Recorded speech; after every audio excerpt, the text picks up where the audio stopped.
The spacecraft was a long way from home. I thought it might be a good idea, just after Saturn, to have them take one last glance homeward. From Saturn, the Earth would appear too small for Voyager to make out any detail.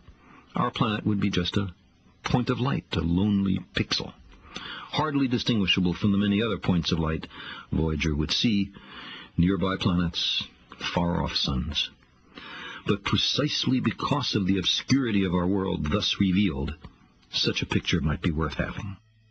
It had been well understood by the scientists and philosophers of classical antiquity that the Earth was a mere point in a vast, encompassing cosmos. But no one had ever seen it as such. Here was our first chance, and perhaps also our last, for decades to come. So here they are, a mosaic of squares laid down on top of the planets, and a background smattering of more distant stars. Because of the reflection of sunlight off the spacecraft, the Earth seems to be sitting in a beam of light, as if there was some special significance to this small world. But it's just an accident of geometry and optics. There is no sign of humans in this picture. Not our reworking of the Earth's surface, not our machines, not ourselves.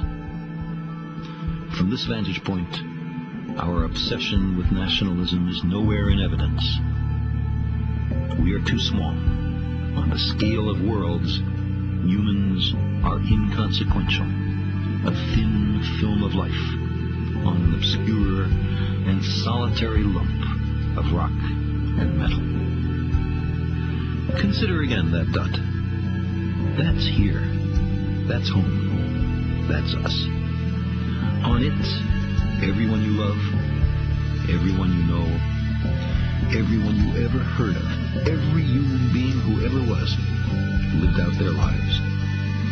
The aggregate of our joy and suffering. The thousands of confident religions, ideologies, and economic doctrines. Every hunter and forager, every hero and coward, every creator and destroyer of civilization.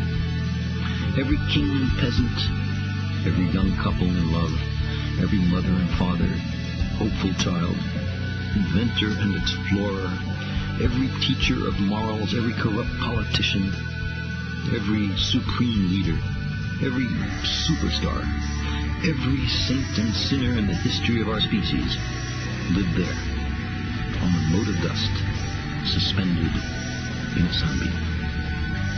The Earth is a very small stage in a vast cosmic arena. Think of the endless cruelties visited by the inhabitants of one corner of this pixel on the scarcely distinguishable inhabitants of some other corner. How frequent their misunderstandings, how eager they are to kill one another, how fervent their hatreds. Think of the rivers of blood spilled by all those generals and emperors, so that in glory and triumph they could become the momentary masters of a fraction of a dot. Our posturings, our imagined self-importance, the delusion that we have some privileged position in the universe, are challenged by this point of pale light. Our planet is a lonely speck in the great enveloping cosmic dark. In our obscurity, in all this vastness, there is no hint that help will come from elsewhere to save us from ourselves. Like it or not, for the moment, the Earth is where we make our stand. It has been said that astronomy is a humbling and character-building experience. There is perhaps no better demonstration of the folly of human conceits than this distant image of our tiny world. It underscores our responsibility to deal more kindly with one another and to preserve and cherish the only home we've ever known. The pale blue dot.